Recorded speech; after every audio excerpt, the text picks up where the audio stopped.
এই বাজারটা হচ্ছে দিল্লির একটা বাজার, দিল্লির পাহাড়গঞ্জ বাজার।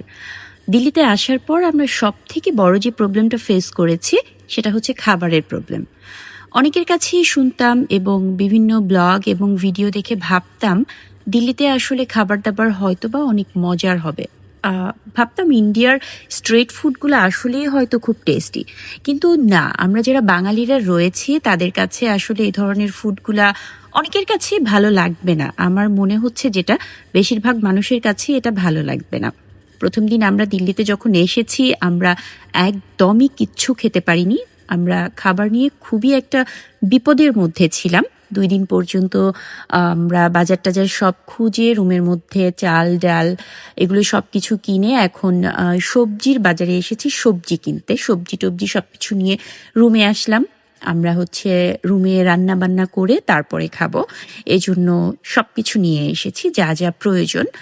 একটু মসলা এবং যে কয়েকদিন আমরা রয়েছি আমরা সরিষার তেলের রান্না খাবো। তাই একটু সরিষার তেল নিয়ে এসেছি। সবজি যা, যা ছিল সবকিছু আমরা হচ্ছে রাইস কুকারে রান্না করে খাবো। আর কিছু ফলও নিয়ে এসেছিলাম।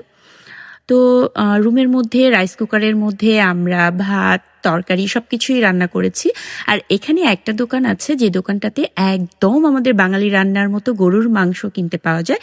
তো আমরা হচ্ছে রুমের মধ্যে ডাল, সবজি এগুলো রান্না করতাম। আর গরুর মাংসটা ওই দোকান থেকে রান্না করে কিনে তারপর খেতাম।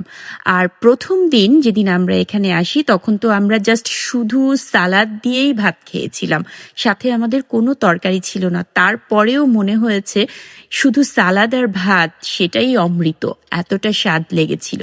আর এখানকার খাবারের প্রবলেমের মধ্যে হচ্ছে যে টাইপের মসলা ইউজ করে সেই মসলাগুলোর সাথে আমরা আসলে একদমই পরিচিত না। তাই আমরা সেই খাবারগুলো আসলে একদম মুখেই তুলতে পারছিলাম না। তার জন্য এত কষ্ট করে আমরা হচ্ছে রুমের মধ্যে এই আয়োজনটা করেছি।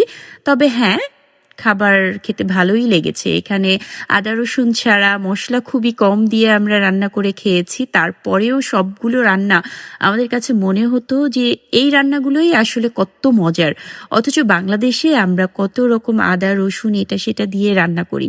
কিন্তু যখন পেটে ক্ষুধা থাকে তখন আসলে আমার মনে হয় সব ধরনের খাবারই টেস্ট হয়।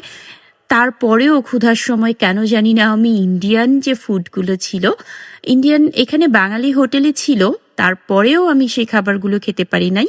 রুমে এসে যখন খাবারগুলো খুলতাম তখন যে স্মেলটা আসতো আমার মনে হতো যে সারা রুম একদম কিরকম একটা গন্ধে ভরে গেছে।